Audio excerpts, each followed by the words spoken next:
Well, hello, everybody, and welcome to Around the Layout, where model railroaders come to tell their story. My name is Ray Arnott, and excited to finally be able to get my good friend Kyle LeBlanc on the show. Kyle is a great modeler, and he's got a lot to talk about, so we're going to get right to it. Kyle, welcome to the show. Hi, Ray. Thank you very much for having me on. Really looking forward. It's an honor, and looking forward to talking a whole bunch of things. And we've set up our time here to record, and where we're recording today is a Sunday afternoon, and I think maybe that summer has finally arrived here in New England. It was about a 75 to 80 degree day, but muggy and whatnot. And I got outside and I mowed my lawn and left the windows open, and now I've got pollen all over the studio at the Around the Layout studio here. So hopefully we'll be able to get through it without me choking up too much. But really excited to get you in here and chat about your layout and so on. And then you and I took a trip together a couple months ago up to George Sellios' layout, the Franklin and South Manchester. So I'm looking forward to talking to you about that as well. Yeah. But let's start right where you are right now, which is downstairs in your layout, and I want to hear more about it. So tell us a little bit about your layout down there. All right, thank you. Yeah, my layout is the Boston Maine Railroad, and I started this train room around 2001, and I work on it a little bit at a time. It's not something I can spend a lot of time on, but I'm happy when I'm in here, and I'm happy when I can do something. So it's coming along slowly, but it's coming along, Well, it's one of the layouts I've been fortunate to visit at least. I've been there probably 3 or 4 times now to your Boston and Maine layout, and you've done a really nice job. Because what was the room dimensions again, Kyle? Because you got it's 21 feet long, and it's around 14 and a half feet wide at the ends of the room, and kind of narrow, about 12 feet in towards the middle. Yeah, so an odd shape. Roughly 21 by 14, and it's in the lower part of a raised ranch. If I'm correct, am I correct here? Good. I'm so far so good. I really love what you've done there, and we can talk about some of the detail and modeling, but we'll talk track plan first, because one of the things you were able to do is build a continuous loop, but it doesn't feel like a continuous loop. Yeah, it's interesting, and it's changed. When I first started my railroad, it took me forever to get the room ready, and I don't want to say that was a fun part of it, but it was part of it. So it had to be done, the drop ceiling and finishing the walls and all of that, and putting in the electrical for the lights. But while I was doing that, I started with a plan, and I thought for sure the plan was going to be the end all. Everything was going to be just what I wanted it to be. And I had a list, of the things I wanted. I wanted continuous running single main line and trains going from town to town and all these things that I wanted. But as I started to construct the railroad and I started to lay track and run trains, I found that my plan wasn't quite as good as I thought it would be. And from going to other railroads and speaking with other friends, I found that there was always room for change. Nothing had to be permanent. And so I started taking things apart and changing the way the trains ran and how things were laid out. And it's great because it's always gotten better. Every change has been positive, Right. Yeah. I mean, you're talking about, what necessarily on paper, and it looks good there, and then you put it into application and then start to run it, and then you realize, and especially when you have influences from other friends that are seeing it, and you're seeing other layouts and trying to bring those ideas to yours. Yeah. Yeah. It's great going to other railroads and seeing how they operate and how they run. And I know the last time you were here, you ran the Worcester yard. I did. And that is actually the 5th Worcester yard on my railroad. So, but again, it's better. It's better now than what it was originally, Yeah, well, I think the layouts in general kind of follow the trend of the prototype. I mean, continuous improvement, and at times when you realize that some things can run a little better if you maybe move a switch 3/4 of an inch one way or move a track out and whatnot. So I think it just kind of follows along the same premise of that continuous improvement mentality. Right, right. And then as you collect things and your railroad grows, you need more room. Right. So the first Worcester yard I had just one track for servicing engines, but there was no place to keep engines. Right. Once I had 2 or 3 engines on that track, the yard was full. The engine service track was full. I had nothing to do with all the other engines I now owned. So it had to grow. Yeah, you got to put that fleet somewhere. That's right. Now you talked about continuous loop, and that I guess some modelers will say point to point, and they'll do it for the realism. But there's a value to continuous loop, and I wanted to talk a little bit about you with that because I think you enjoy that continuous loop atmosphere. 100%. And it wasn't like that originally. It was my father who talked me into it. Yeah. Because I want to be the purist and just go point to point. And he said, no, Kyle, you're going to regret that. It's not really good to have just a point to point in a smaller area because your trains are going to end too soon. You really want continuous. So I listened to him, and it paid off. And a lot of times when I'm by myself, I'll have a train just going around the room and unattended, and it's always running, and every once in a while it goes by me, and I'm happy. I like to see it go by, and then I go back to my project, Yeah, I think that I think that part's really cool. I mean, I've thought about that, and there really is something to be said about being able to kind of do both, where you may not run a op session per se with that continuous loop, but if, like you said, you're down there building some of your kits, or you have just say 2 or 3 friends over, and you're having maybe a cold one, and the train's just running, and it kind of becomes a kind of a atmosphere kind of thing, and you socialize around it. Yep. Yeah. It's a lot of fun. Yeah. So, sure. Let's talk about Boston and Maine, because you've chosen the Boston and Maine, and I think you've picked about the right colors for Boston and Maine when you did the autumn. So it's kind of all blends into a nice, just nice autumn color scheme. Boston and Maine had that what was it, like a red and gold color that you run, right, and you've got the autumn gold. Yep, maroon and gold. There you go, and the autumn colors. I want to ask about Boston and Maine itself. What was your what made you lean towards the Boston and Maine? Well, I wanted something local. I didn't really want to have a railroad out west or down south or up north. Or I just wanted something that went through New England, and I love the mountains in New Hampshire, and I thought this would be a way of going after that look, which of course I didn't do, but it was just for that reason. I didn't have. I didn't know much about the Boston and Maine when I started to first learn about railroads. We didn't live next to the Boston and Maine. I never saw the Boston and Maine. It just seemed what I saw in print. It kind of looked right to me. So that's why I went after. So you kind of chose it by the look, by the scheme kind of thing, and the fact that it was local. Yeah. Now, how much have you by modeling the Boston and Maine? How much have you actually learned about the Boston? Is this something that you've now that you've picked that railroad, you yearn for the information on the Boston and Maine? 100%.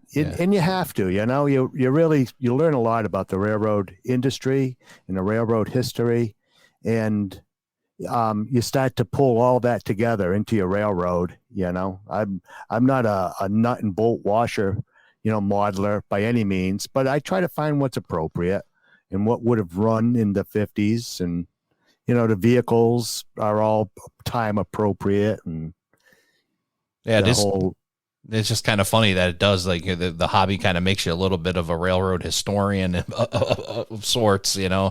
Where you find yourself, I know me personally, I'll find myself going down, even with other people's layouts. Like even if I go to yours, I'll come home and throw a book open and do research on them just to learn more about a railroad. So it is really neat to pick a railroad and then learn about it and take that route and see what fits for what you're doing. Right. Right. Yeah. And I really value the books I have now. A lot of information, a lot of great books have been written about the Boston and Maine. And the Historic Society puts out a great publication. And the Facebook has a great following of the Boston and Maine Railroad. So there's a lot of information, a lot of good information. I would say we live in a golden era of being able to find that information, with it all at our fingertips and able to, just, look up things. And like you said, these historical societies with everything digital nowadays and being able to pull YouTube videos and some of the older videos they put online. We definitely live in a great era for being able to research them out and get the information you need to try to make your layout as realistic as possible and as much as you really want it to be. Oh, without a doubt. It's a great time, really. The information is just so available. So Boston and Maine, we've covered that. Yeah, you chose the 1950s as part of that. Is there something special to you about the kind of the 50s era that you really hit on you, or? Yeah, I like the pre-McGinnis era, and McGinnis was the president of the railroad when they went through a lot of changes, and they went to the blue paint scheme. Okay. For one, and a lot of financial turmoil and shady business, and I really wanted to avoid all that. I like the early 50s because it's late steam engines and first generation diesel engines that make for, to me, a very interesting railroad, and part of servicing these engines, different facilities for the steam engines, and the need for water and fuel versus diesel and oil or whatnot. So it just, I think, adds a lot more interest to the railroad. And you got both, right? Steam and diesel on your layout? Oh yeah, I run both. Yeah. So I remember because when I was working the Worcester Yard, one of the things you have in that Worcester Yard, one of the jobs is to service the engine facility and bring in the coal and bring in, fuel and all that other stuff. So that was neat. And you added basically another job within the yard by having a multitude of different things. And then I think I even brought parts over to the maintenance facility, if I remember correctly. Yeah. So that's part of it. Yep. Yeah. So you've got quite a bit going on there with the just in the yard. And I think I ran the other time I ran a road job and whatnot out to your, I think it was coal I was pulling on the other side of your layout too. So you got a lot of great operations on that layout for sure. Yeah, I think operations is probably my biggest interest. I love the railroad, and I love building the buildings and making trees and whatever, but I spend more time running trains than actually working on the railroad.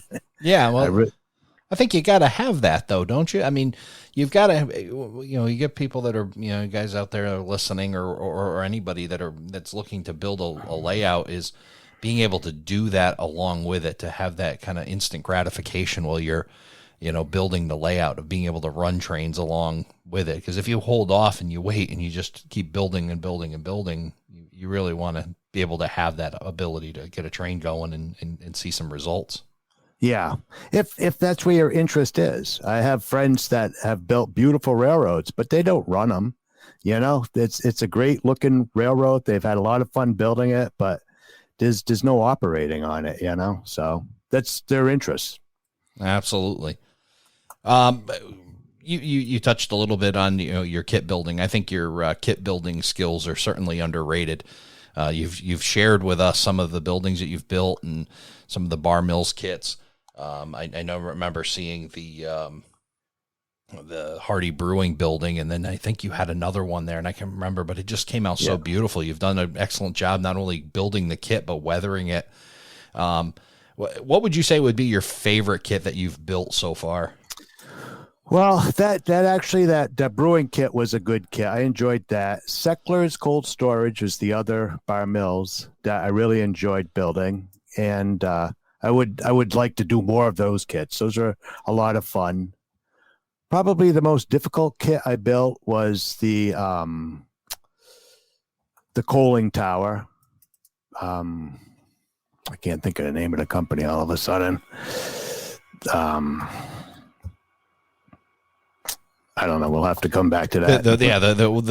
It's a coaling tower though, and nonetheless, and you've built it. And what I enjoy in looking at your buildings and both, the photographs that you've done a great job of capturing them on your layout, but also in person is just, you are a detail guy, and you've really done a great job with these kits of not only, building them and making them look good as buildings, but all the detail and weathering that you've done on them has really brought them, the realism way up on them as well. You've done an excellent job with that. Well, thank you. I think everything that you build needs to be painted. They used to make everything in realistic colors, but you can never change the look, until you paint it. So I feel like everything needs to be painted or weathered. Yeah, and it makes it uniquely yours. I mean, you can go to several layouts and you'll start to pick out buildings that it seems like, a lot of people have. Definitely. I know one I have that multiple people have, and the grain mill, the Walther's grain mill kit. A lot of people have that layout or have that kit, but on their layout. But when you make it uniquely yours by painting it, and I've done a concrete on mine, or when you talk about painting, some of these bar mills kits, these production kits, and you make it uniquely yours and something completely unique. Yeah. I do that, and oftentimes I'll change the kit. I'll take a Walther's kit, and I won't build it per instruction, but I'll take part of it and put it on a different side, or change the roof, or just to make it just a little more individual.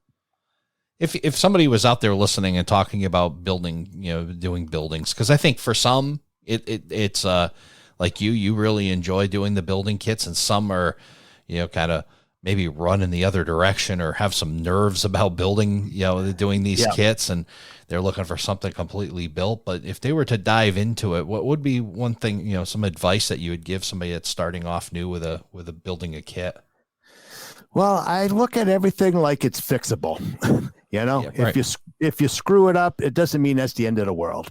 You can always cut it and change it. If you glued something that's not supposed to be there, you can modify it, and make an excuse for it. And there's always a way around it. So you don't have to be an expert. I think the most important part is to start building, and the more you build, the better you get. Your first kit is never going to be your best kit, Right. Well, now is, I guess, any better of a time to talk about, we talk about kit bashing and whatnot. And, you and I met, we actually met at an operating session at Ken Geekis's house. And you and I actually, that was the first time I ever operated. Was with you, and it was at Ken Geekis's house there. He has a Union Pacific layout in his basement, very nice layout. Yeah, and very nice. You and I worked as conductor engineer on that job, and I learned a lot, and I still use some of the techniques that you had taught me. About pulling empties first, then get the loads in, and the kind of those approaches, and that stuck with me. But we really met through a guy, and I want to talk about him for a few minutes because I'd be remiss not to, which is Michael Du Bois. And, Mike's no longer with us, but, we talk about the kit bashing because, as he was, divvying up his stuff, I've got a box, or actually cases, down in my basement that he had given me, and I know he's given you quite a few things. Mm-hmm. But he was I think one of, if not the master of kit bashing, because I swear I've got entire Walther's kits down there except for 3 pieces. Yeah, because I think that's what he would do. He would take like 3 or 4 pieces, yank them out of the kit because it looked good. Like, okay, I'm on this kit except for the 3 pieces over here, and he I think he taught that very well to me, and I'm sure with your friendship with him as well, the kind of those same things of don't be afraid to cut stuff. Just cut it up. And he would go to town cutting stuff. And the paper mill I have on my layout, he just sliced that thing right in half, and with no regard for anything else except for his fingers. He went right to town and cut that thing apart. So no, Mike had no fear, that's for sure. Yeah. He made it what he wanted it to be.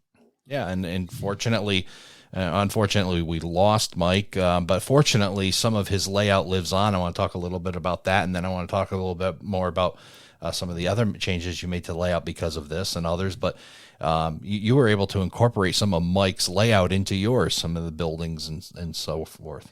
Yeah, he had given me the paper mill, and I was really happy to have that. It's a big structure. So I changed the whole area of my railroad to make room for it. I had to elevate it above existing track. So now I had a tunnel underneath the ground, which now supports the paper mill. So that was a big move.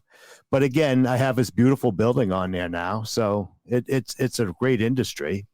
Oh, and it's a very, I was thrilled when I saw that you had been able to incorporate it into your layout, and something that he enjoyed having on there, and you keep the memory. And boy, isn't that really kind of one of the cool things too, when you get in a group like that. And it's sad because, you eventually, you lose some of these people, but they live on your layout with some of their creations you're able to work in. I've got, two buildings, I think, two buildings of Mike's that are on my small layout. And, it's just really a really fun part to really it feels good to be able to keep that alive and keep their stuff on your layout.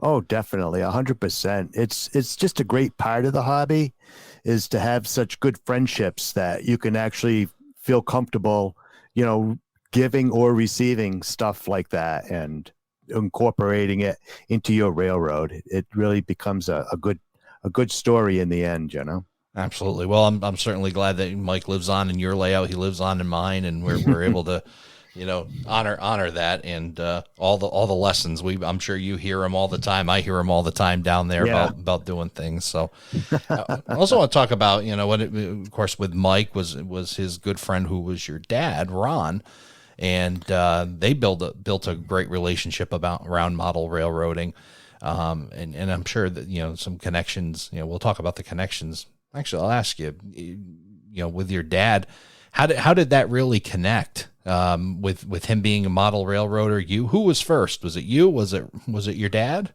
Oh no, my father loved trains when I was a kid, and he helped me build my first railroad, which was a 4x8 sheet of plywood and a 1x4 frame around the edges and some bracing across. And he had given me whatever I needed for my railroad. I had, Atlas Code 100 snap turnouts and brass track and 200 grit sandpaper to keep it shiny so the Ather and F7 would scream around the corners. And, he helped get me started because he had an interest in it. And it wasn't until I had grown up a little bit and I joined the service, he started to really pursue it because now the kids are older and everyone's out of the house, and he had a room built in the basement for his train room and started building it. And when I got out of the service, then I became his right-hand man in the train room, and we, planned and built the railroad as best we could at the time, Yeah, that's great. And so your dad, I want to talk a little bit about your dad's layout because there's a really cool element that I keep picking on. I'm going to mention it again here, but so your dad did basically a freelance railroad. Yep.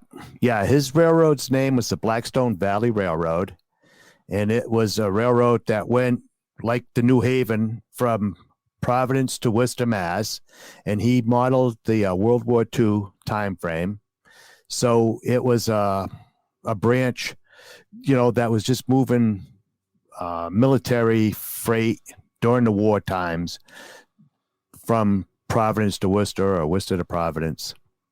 Yeah. So, I was, I known about it, seeing the Blackstone Valley cars on Mike's layout. I've seen them on your layout, and, and sadly, it took me a long time to finally figure out why this great logo. And if Chris Palmieri happens to listen to this episode, if you haven't reached out to Chris Palmieri needs to reach out to you. Chris Palmieri runs home shops, and he's done this really great job of creating these freelance cars that are available to everybody, basically spreading out around the world some of these freelance railroads that people have created. And your dad has one that it's really cool. It was the Beaver route. And I was like, okay, the Beaver route. And then Blackstone Valley route. And then I finally looked at it and I was like, oh, well, the AAR is BVRR. That makes sense. There's the Beaver. Yep. Okay. Now, it took me a little while to catch on, but what a really cool, it's just a simple logo and a really great freelance idea. And, and it lives on today on your railroad. I've seen multitudes of cars. Yeah, it's actually half of my railroad now. Right. So I've always had a section that was the Blackstone Valley Railroad, and it was just like a little branch, but it was still it was a train to run. Everybody that operated trains sooner or later would end up with that particular train. It came out of staging and did its switching and went back to staging, where now that Dad's passed on and I have so much more Blackstone Valley Railroad on my railroad, I deemed half of my railroad belongs to that railroad, and the other half of my railroad would be the B&M. Yeah, so changes again. I know you recently were able to, a lot of his stuff was kind of being held up in storage, and you were able to now recently get your hands on quite a bit of the stuff that he had built, and you're starting to incorporate yet another person's creation, and especially that's really special, your dad's stuff into your layout. I have everything now. I mean, there were other family members that took things that they wanted, for a memory's sake for Dad. But what wasn't taken is now living at my house, and I have way too much stuff. which seems to be your dad was kind of hold on to a bunch of stuff. I heard. He was a collector. He would always buy freight cars whenever we went to a train show, or we went to a hobby shop, or he saw something in a magazine. So I acquired, I want to say, almost 500 freight cars. Holy moly. And I could probably put like 120 cars on my railroad, and that's really tight. Right. Right. So that's, let's say that's what I have. Now I'm 620 cars. It's just a lot. So he had 500 cars. How big was your dad's layout? Smaller than mine, but wow. he collected. Yeah. He had whenever you go over, you'd never see the same train. He had cabinets. Now I have cabinets that are full of cars. So when the trains were done, everything was run, he'd just open a drawer, put all those cars in a drawer, open up another drawer, and pull out a whole new fleet of cars. And that was it. It was always a different train, never the same thing, going around twice in a year. It would take a lot of turns to get through 500 cars on a layout that's that size. Yeah. So yeah. But yeah, I mean, I kind of started down that path with mine, and boy, it just you finally learn, there is a such thing as enough. Oh, definitely. But there's just so much out there now. Right. It's hard to cap it. Because there's always, like, I don't need any more engines. I have way too many already, and I'm not saying that to brag, but it's just you buy stuff over time, but there's still new engines coming out. With the sound and the bells and the whistles, and that's a nice engine. Yeah, that's the tough part. The technology just continues to get better. You see, other companies that are creating, and new companies creating these beautiful models with stunning detail and whatnot. And it really is hard. And I model a railroad that between the Providence and Worcester and the New England Central, where there's some new stuff that comes out, but you've got a pretty popular road where it must be really hard to kind of sit on that wallet and not whip it out and buy. Yeah, I've been watching stuff on Facebook, and I'm really trying not to buy it, but because I have other financial responsibilities besides the train room, Sure. I talk myself out of it. But if that car is still on the eBay next week, I'm probably going to make a bid on it. Oh boy, yep. Yeah. It is so hard, and it is. Again, the marketplace is right in front of us. It isn't the old hobby shop anymore. It's really, you can find what you're looking for if you just dig hard enough online. And oh, definitely. boy, the wallet takes a beating for that, doesn't it? It can. It certainly can. There's no reason for it, but you buy it anyways. Right. So getting back to this, we were talking about your dad. We talked about his rail cars, but I know he had some. You shared some photos with me. He's had some really beautiful structures as well on his layout, and I want to talk about how you're incorporating those on, because I know you've got plans. Your layout is changing once again to get them on there. Yeah, I actually I could send you pictures. There is a good amount of buildings that he's built on my railroad now, and I've worked them into part of my city scene, and it really has added a lot of character to the room, having all of these buildings and building flats built up in the city area. Right. Now he had a harbor scene too, and I think you were talking about potentially adding that to the layout. Is that still in the plan? Oh yeah, definitely. That's going to be part of the Providence end of the Blackstone Valley Railroad. I currently have the B&M in the area, and they service a power plant and a wood mill. And it's actually a train that's not really interesting so much, and it's oftentimes neglected because it's at the end of the run. Not a lot of people have actually run trains in and out of that area. And I thought if I could change the track plan so that I can get into it off the Blackstone Valley and make it a dock scene, and then I can incorporate some water with warehouses and industries that might be on the water, like maybe fuel oil coming from overseas. So I'm trying to make it an interesting area, better than what it is now. Is that beautiful lighthouse going to be a part of that scene as well? Oh yeah, definitely. Yeah, we'll definitely get some pictures up for everybody. Anybody that knows that. When we release an episode, we'll have pictures on the Facebook page. So make sure you go to facebook.com/around the layout, and you'll be able to see some of these photos that Kyle and I are talking about, and we'll have those posted up. So you get to see these. And that lighthouse, when you shared that with me, I was like, oh, there's just a stunning building. It's not rail served, but just a beautiful job building it. Really nice lighthouse. Yeah, and I've got to wire the light because there is a beacon light that turns inside of it. So yeah, that's going to look incredible when you get that scene complete, and you've really done a really nice job with your layout. And I know it's an ongoing project, but some of your completed or almost completed scenes are really done well, and you've done an excellent job of incorporating not only your dad's but Mike's buildings as well, and and getting that to all match up, and you've done an excellent job. Well, thank you. Thank you very much. You're welcome. So,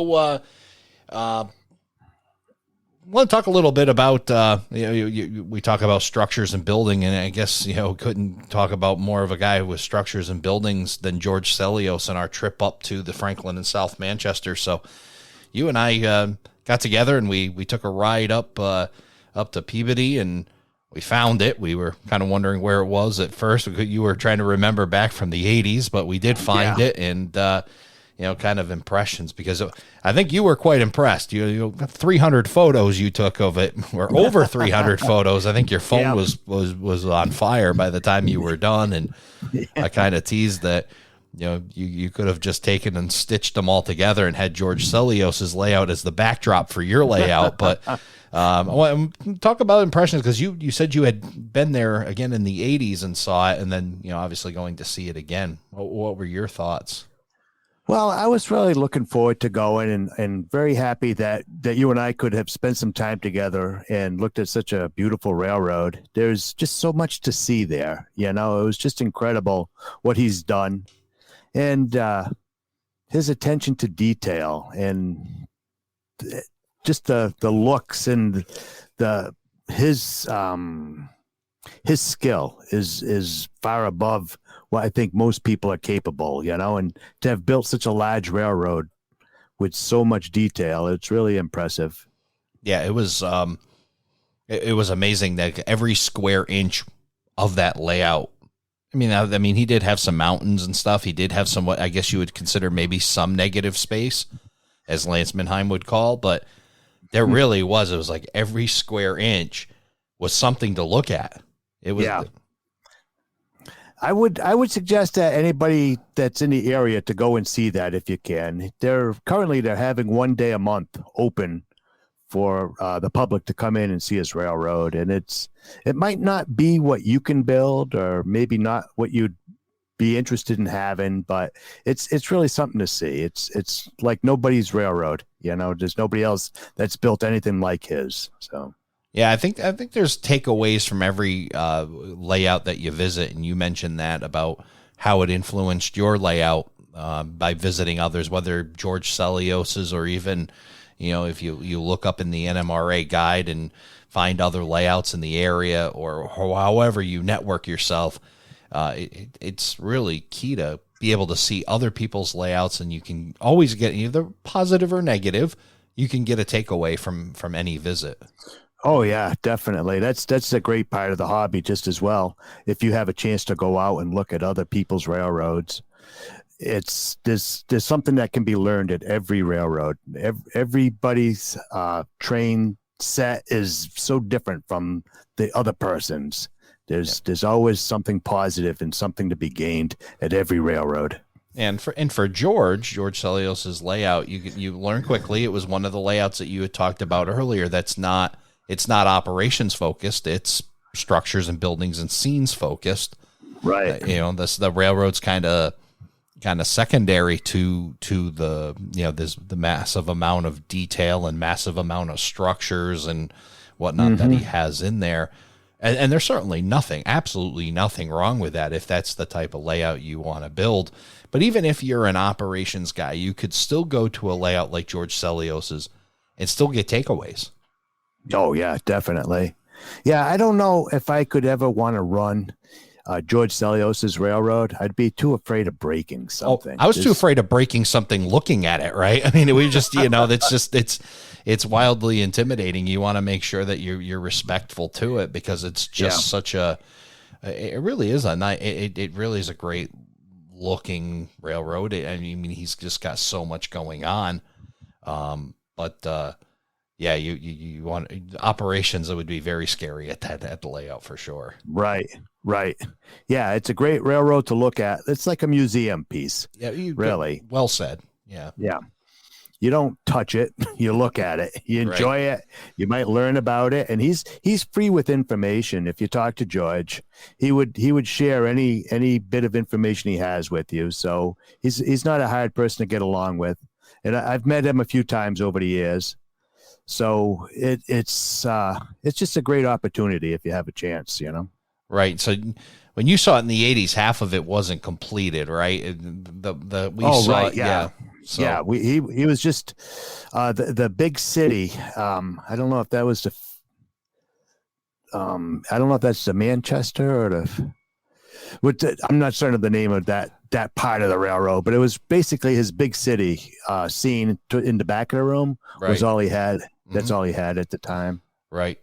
And, again, if you're not into, that look or whatnot, there's still many of the techniques that he used and whatnot that are definite takeaways. Some of the advertising that was on the building. Him and I I love signs, and George Sellios loves signs. You can tell because they're all over the layout. Yeah. So. I think every building has at least 6 advertisements on it. Oh, it does. Yeah, it's wild. But the techniques that he has used to, the painted on advertisements on brick walls, and it's really something to see. And if you have an opportunity to talk to him about it, you're going to get a wealth of knowledge walking away as far as the things that he's done there. Yep.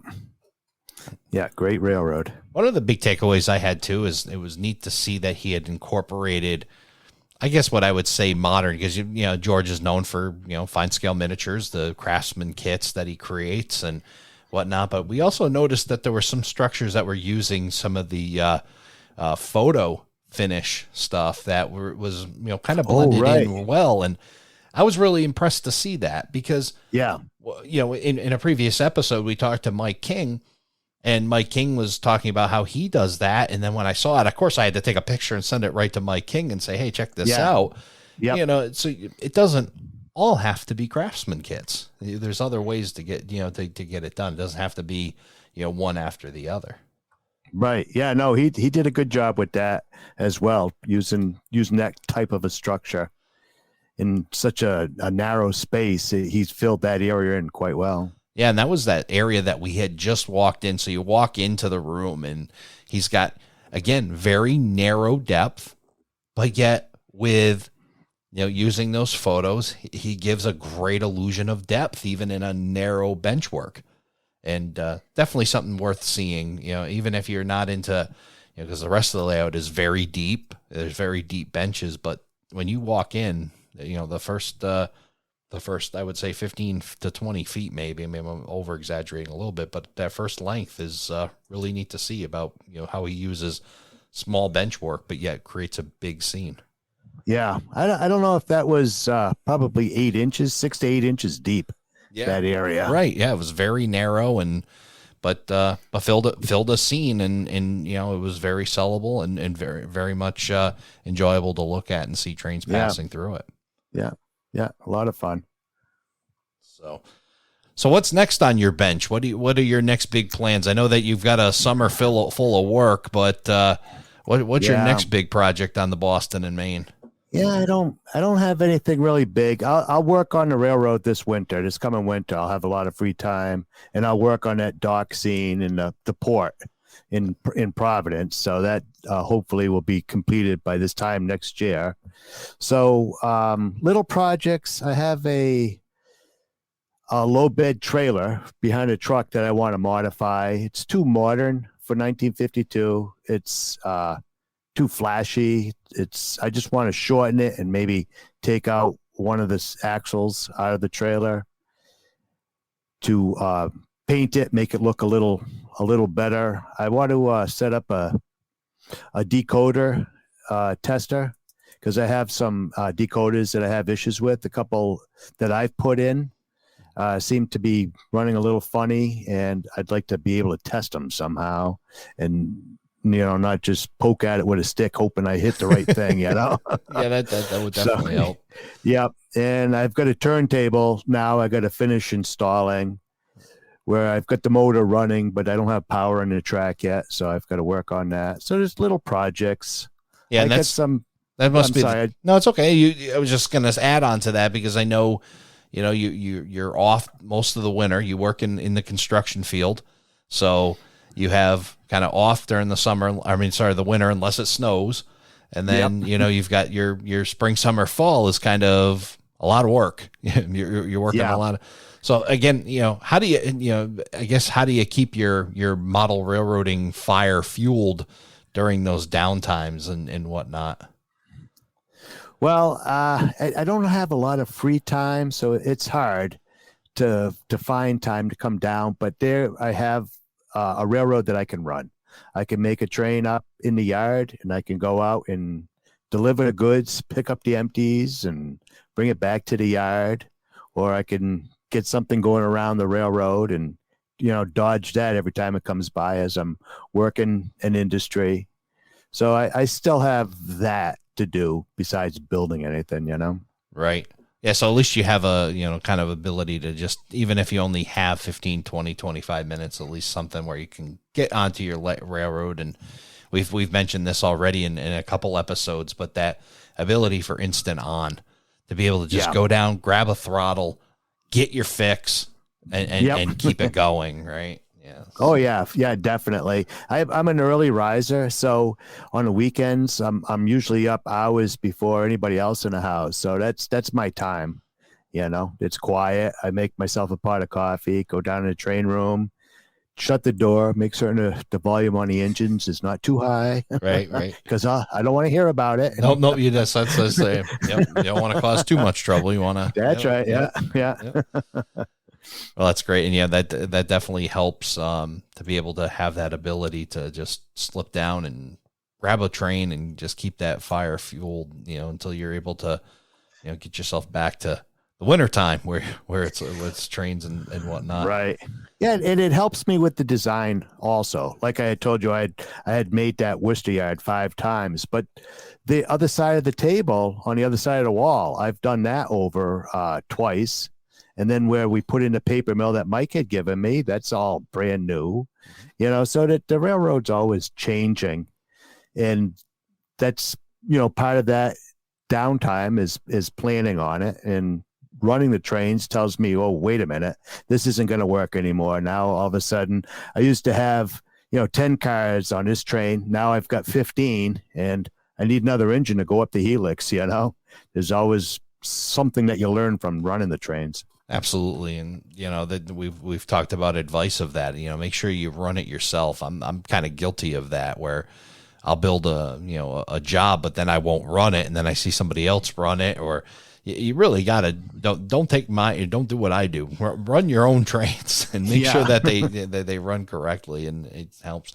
I mean, you've had a couple operating sessions where you've invited, and you're really part of that tri-state group as well. You were able to run some op sessions in the winter, and then you were able to come join us and see some of these other layouts. Oh yeah. If you were to choose a layout, I mean, we talked about George Sellios and maybe not, his, but what are some of your other favorite layouts that you like to put your hands on the throttle and be able to operate?